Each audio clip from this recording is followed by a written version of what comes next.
Good morning, Mario, and good morning, Switch fans. Ooh, it's just such a great day to be alive, to be a Nintendo fan, and to be here on GMM. I am packing it in with so much beautiful news. Your brains are going to, well, I don't want them to explode, but maybe they'll just smile. So what's going on, everybody? It's Zach from SwitchForce. Hope you're having a fantastic day. Make sure to smash that like button if you enjoy the show. Let me know your take on today's topics in the comments down below, and let me fill you in on today's topics because we're talking about multiverses finally becoming a real thing with one colossal mistake. Inexcusable. Ugh, I hate it.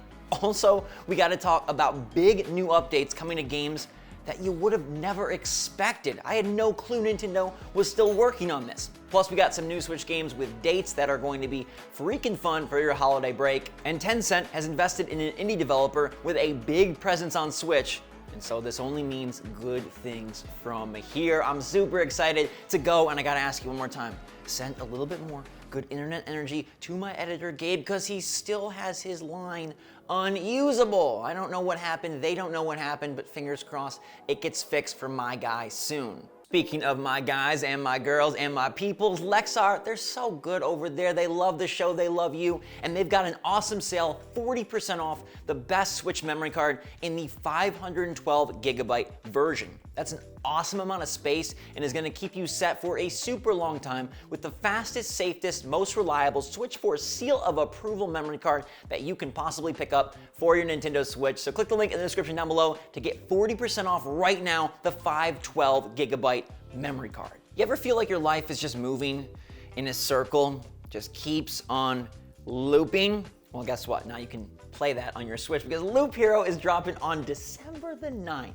Previously announced in an indie world, Loop Hero is an awesome game that was on PC and now is coming to ye old Switch. It's up for Indie Game of the Year at the Game Awards, so you know it's got some chops and now it can have some fun with you wherever you are on the Switcheroo. Looks like it's got a launch discount down to $13.49, which feels like a fantastic price for a really fun game that you can invest heavily into or just play in bite-sized sessions. Now, some of it is automated, but there's still a lot that you have to decide and control. Loop Hero, I really enjoyed it back when it first launched, and it's going to be a really good pickup for Switch, and rounding out the year very nicely. Some big indie games heading our way soon. Death's Door next week, Loop Hero December 9th. Let me know in the comments down below if you're gonna pick up either of these. This one took me completely by surprise. I was caught off guard, and I'm not easily caught. I'm pretty fast, I'm pretty light on my feet. I got that thin, lanky frame. I can move with some speed, but Nintendo said, we want to bring speed to more than just you, because they dropped a big update for Mario Kart Live Home Circuit,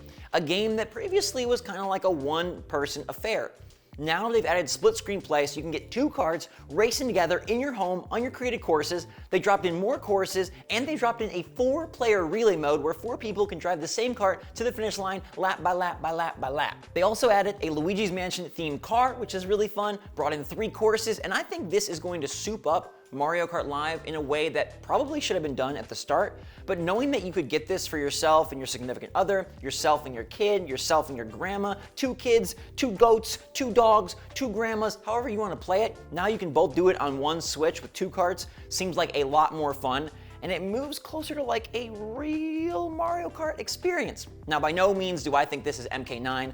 I really am fingers crossed forever for MK9. I hope it comes soon. But this is one that I kind of didn't do much with because it didn't have a heavy multiplayer presence. No online mode, and you would have needed 2 Switches, 2 Mario Kart Lives, 2 carts to race together against each other, but now you can do it split screen, which just feels way, way better. Any of y'all interested in Mario Kart Live? Any of you played it? You ever seen it? It's pretty cool. Like the tech that they're doing, like it would have blown me away as a small boy, and it still kind of impresses me as the old man that I am now. Speaking of updates, Pokémon Brilliant Diamond and Shining Pearl got a little bump to version 1.1.1.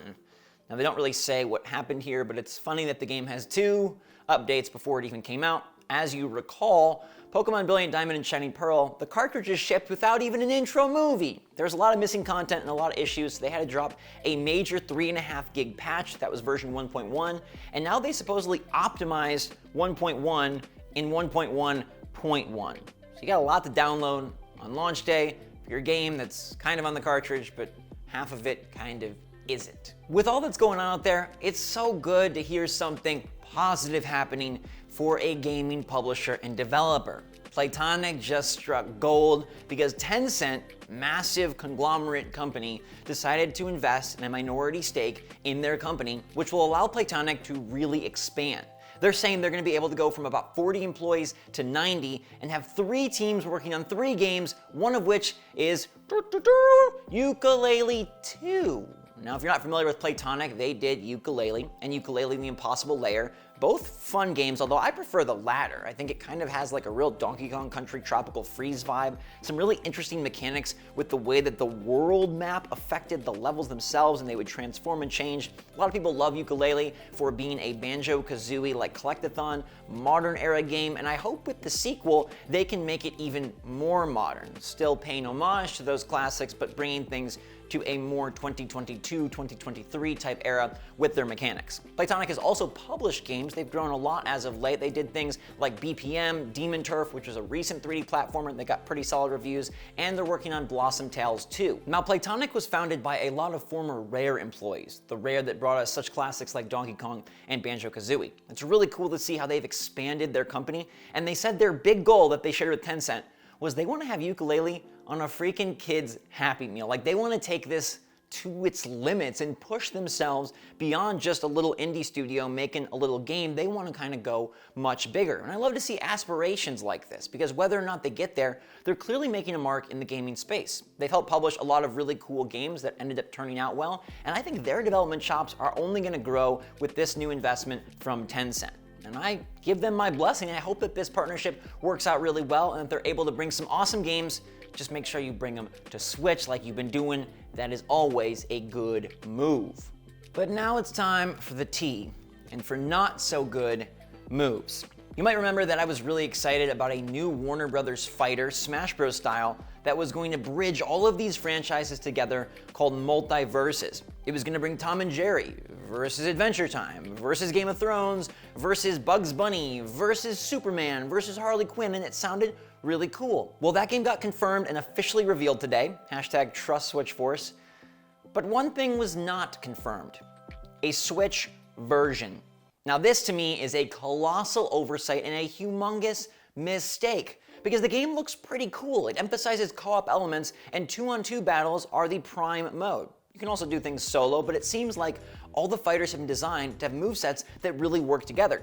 Like, you can shield each other, Batman can smoke bomb to hide your teammate, Bugs Bunny can create a tunnel that your teammate can flow through. It looks really fun. I'll say that the arenas kind of seem boring and basic, but they plan to continue to expand the game because it's free to play. And you'll start off with a small roster and then can expand with new skins, new events, new modes, and it seems like it's a very 2021 type take on a platform fighter, although it is coming in 2022. They say that a beta is coming our way soon, but it's not on Switch. How could you make this mistake? Smash Bros. Ultimate is a phenomenal seller on Switch. People love it, and people are sad that the Fighter Pass is over. Even if you're a big Sora stan, you know that you don't got more Smash for some time, so why not bring this here? Nickelodeon All-Star Brawl did phenomenal on Switch, probably the best of any platform. Why not bring this here? If you're Warner Brothers, how can you sit there and say that we should put this on every major platform except for Switch?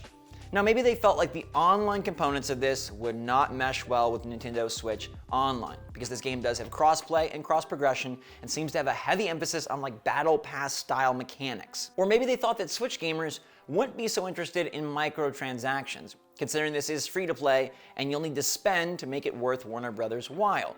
But to that I say, phooey. We have Fortnite, we have Apex Legends, we have Warframe, we have Rocket League, and we have Paladins. We have all these games that do rely much heavily on microtransactions, and they seem to be doing just swell. So what is it, Warner Brothers? Do you just not have a team that can make this port happen? Do you think that Smash Brothers will just overshadow your game? Now, some people are saying it looks really good. Some say it looks like it is kind of budget. We'll have to wait and see how it plays. That's most important. They claim that they're focusing heavily on gameplay and online connection, so it is a smooth, crispy experience, and a lot of people are loving Shaggy laying the beat down on Superman. They've got a lot of options for awesome character inclusions. Warner Brothers is a big studio, but it just sucks that it's not on Switch. Why? How? Why? How? It's not like Warner Brothers hasn't put games on Switch before. Heck, they put Mortal Kombat 11 on Switch, which by all accounts is much more graphically intensive and much more of a game that like doesn't fit the traditional Switch model than Multiversus, which is right down the Switch's exact alley to the area code, the zip code, and the street address. So I gotta say, I'm utterly confused and bummed and dismayed, and maybe it does get announced later. Like, I have to believe that there is a Switch version that's going to be debuted by Nintendo, perhaps. It just seems insane that you would make this game and not want to include 100 million people that love these kinds of games and that probably like these characters too. What is going on? Why, Multiverses, are you not on all the multiverses? Why are you not on Switch? Let me know in the comments down below what you think of the trailer, what you think of the game, and if you, like me, are miffed and kind of mad that it's not on Switch. I'm fingers crossed that this is just all part of a marketing plan, but right now, what the heck? Now, speaking of what the heck, I asked a what the heck poll question late last night. Make sure to check into the community tab to find our poll so you can get your voice and opinion heard. I want to know what kind of sleeper you are. Let's get to know each other a bit. Let's get close and cozy. Side, back, stomach, sitting up, however it happens. And I'm happy to report that 51%, myself included, are side sleepers.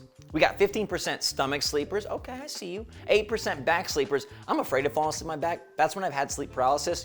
If you know what that is, yeah, you want to avoid it at all costs. And it happens on my back. 1% say sitting up. I'm surprised it's even 1%. How y'all doing?